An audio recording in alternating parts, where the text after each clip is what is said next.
Welcome to today's video. This is the last Bike Fit Tuesdays for a month. Filmed on a Monday, edited on a Tuesday. Amy's with me, and we're going to meet James and Kat now. Good morning. Good morning. Morning. It's hot. It's lovely. This reminds me of the old school Bike Fit Tuesdays when it was hot every day we rode. Yeah. Do you remember that day? That was just so hot. So hot. And then it's been winter all summer. Yep. And now we're, what are we doing? We're going to Windsor. We're going with the girls. Yeah. It's Kat and Amy. Hey. Joining Bike Fit Tuesdays. And that girl, Chris. And that girl, Chris. Where are you, Chris, you big bearded lady? So have you thought of a topic for today? Hydrating? No. That's not a Bike Fit topic. No, but you put me on the spot. Someone in the comments wanted to know about pedal stance, like Q factor. Okay. How it affects your position, Yeah. and stuff. Yeah, and stuff. Perhaps we can cover that. Stuff, we'll talk about stuff.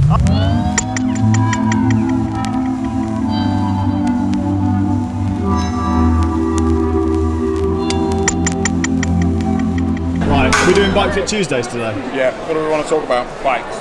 Should we just let Chris do it? Yeah, How much have you learned? Chris's Information Tuesdays. That's a good saddle, that's one thing I've learned. Well, yeah, I Just saddle down. might be worth like starting Bike for Tuesdays off with understanding how Chris is getting on with his position. Is it shit? How are you getting on with your position, Chris? Well, I've ridden a well, minus the fact of when I fell down the stairs. That's not my fault. This is not your fault. I fell down the stairs and hurt my foot really bad. So I've got 3 black toes. So it's actually not very comfortable riding at the moment. Same colour as your kettle. Same colour as my kettle with a blue stripe in the middle. The left side was great. It's just the right toes are not very good right now. But that's not your fault. That's my fault. No. I wasn't even drunk. That's the worst bit about it. You don't even drink. Precisely. You can't use "I wasn't even drunk" as an excuse. You're never drunk. Exactly. The lights were off in the hallway and I missed a step and then carried on going. I didn't fall over there, I'm like a cat. I broke my ankle. You are like a cat. You're like a cat from Cats. Meow. Yeah. We talked about this yesterday. We did talk about this yesterday. Yeah, that guy, Dave. Do you remember when you played him for 8 years in the musical, West End? In London, yeah. Yeah. It's great fun. He didn't need a uniform or anything. Not a uniform. Costume. Oh yeah, Costume. cat I uniform. was cat uniform. I was just naked.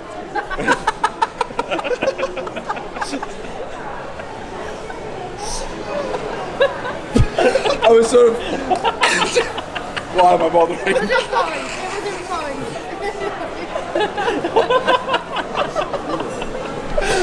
I was sort of Worst insinuating Bike Fit about how- Tuesdays Moral ever. story is never let Chris explain how good a position is ever again. You end up. I mean, that went really off topic. Really quickly. Tuesday. First one. Someone was asking in the comments of the last video about Q factor and your stance. How wide should your pedals be in relation to the bike? What's all that about? Q factor. That's such a typical bike terminology, isn't it? Like bike manufacturer terminology. It's not a factor, and what's Q got to do with it? Why is the letter Q in it? Well, Why is I it not don't A know. factor or B factor or C factor or D factor, etc.? Anyway, stance. Yeah, stance.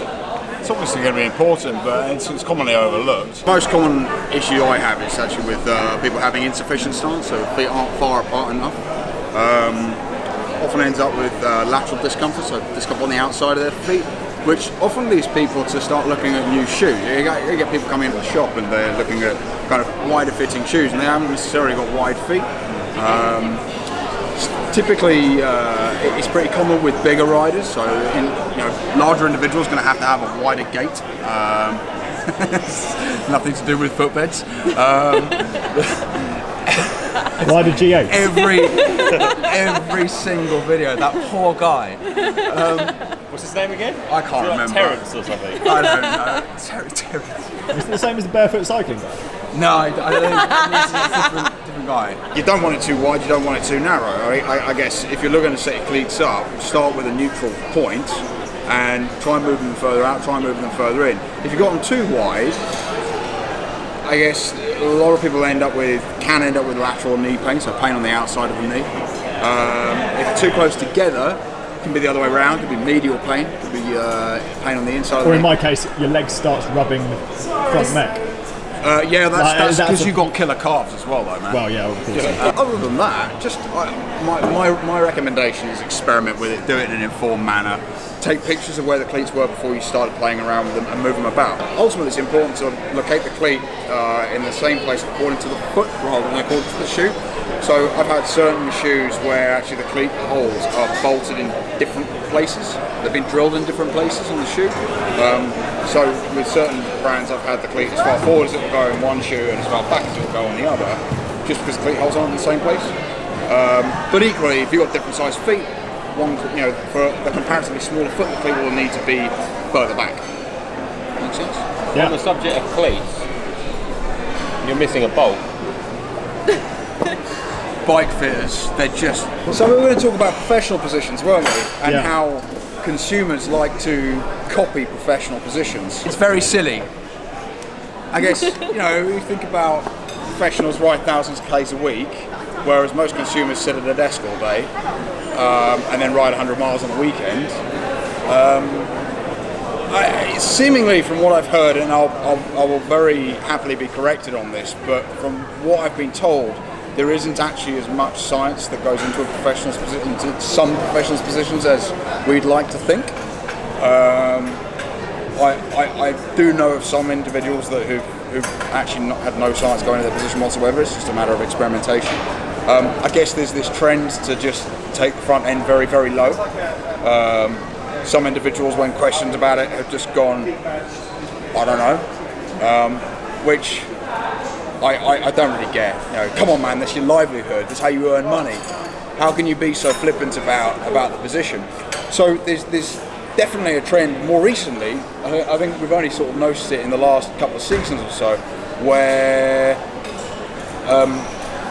riders are starting moving the saddle very far forward and adding quite a lot of angulation to the nose, seemingly to allow a lower position at the front end. Sorry, I'm being slightly Nervous.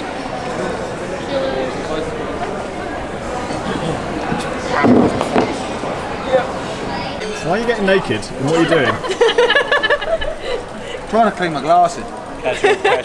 Stop filming my gut.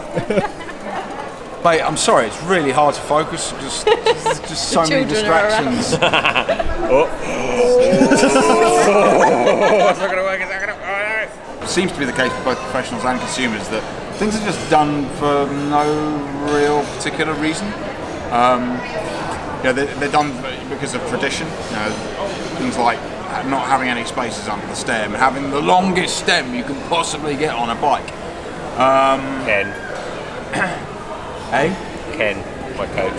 But why? I mean, you speak to mountain bikers actually go completely the opposite way around because shorter stems make a bike handle better. Yeah. So at the end of the day, if you're an average-sized individual and you're having to put a 130mm stem on the bike, it's A, too long for you, or B, the bike doesn't fit you. It's too small. I'm starting to find a bit of a trend with, particularly the stem thing. If the stem's too long, or at least the reach is too long, it starts having ramifications in the saddle. It pulls the rider to the front of the saddle, we've referenced this in a number of times actually in previous videos, where you start getting saddle issues as a result of the reach. You don't want to be sat on the nose of the saddle. It's the narrowest part of the saddle, so it's not very supportive. But yeah, I think there seems to be this trend for making a bike look a certain way, just for how it looks when it's leant up against the wall, or rather than thinking or taking into consideration the individual on top of it. The bike looks great, but then you got some bloke that looks like Quasimodo, contorted and folded in half. On top of it, it's true. You see these guys, and the saddle's so fucking high. Sorry, excuse me, French. They're hanging off one side. It's like, yeah, it looks great, but you look like a monkey when you're riding it. We've been talking about people asking for bike fit guidance, and I'll give as much guidance as I can, but I'm only one human being, and I have to say I do think anyone can benefit from a good bike fit. You don't necessarily have to come to me. There are lots of good bike fitters out there. The IBF5, which I think we're going to try and put a link to into the video, will certainly help people find a better bike fitter. It has the potential to change your life. It will really improve your performance. I've completely lost my chain of thought. It could change your life. It could change your life. Bye for Tuesdays. Done. Done. We actually did. We actually did do it. Where are we going? Home. Think. I don't know. Where are we going? Yeah, that way. Where are we going? No idea.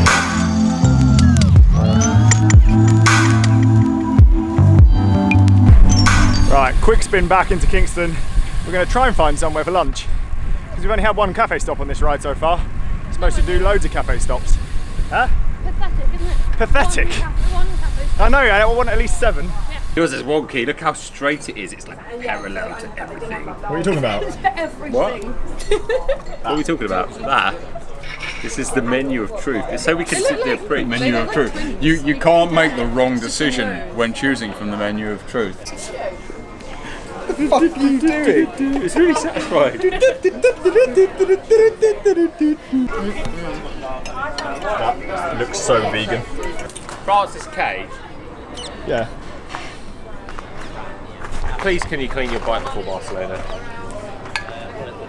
I might do a baby wipe. That's clean. fine. It's just please get the mud splashes off the bottom. Please. Amy's bike is so much cleaner than yours. He's telling me to clean my bike. Yeah, you probably should. Why? At least you've charged it now. Yeah, I charged it. You didn't charge your Wahoo though, did you? No. Oh, I put my head down. They're telling me off for not charging and cleaning my stuff. That's very bad. Charge and clean your stuff. I can't talk though because my bike is filthy and I can't remember the last time I actually charged it myself. I'm going to see you for a month, am I? No, this is the last Bike Fit Tuesdays. I'm sad. Yeah, but not forever though. Where's the next location going to be? There'll be lots of fun further down the line, I'm sure. Helmet squeezes. Helmet squeeze. All around. 30 degrees today, or 28. Not far off. Have fun in Barcelona. I'll see you in a month. Yeah, man. Have a great Questions time. down below for James. Questions down below. Yeah. Get a bike fit. Just do that. So I hope you enjoyed the last edition of Bike Fit Tuesdays for a while. I'm going to cut this video short because we have to be up at 4 AM. It's Barcelona time. See you guys tomorrow.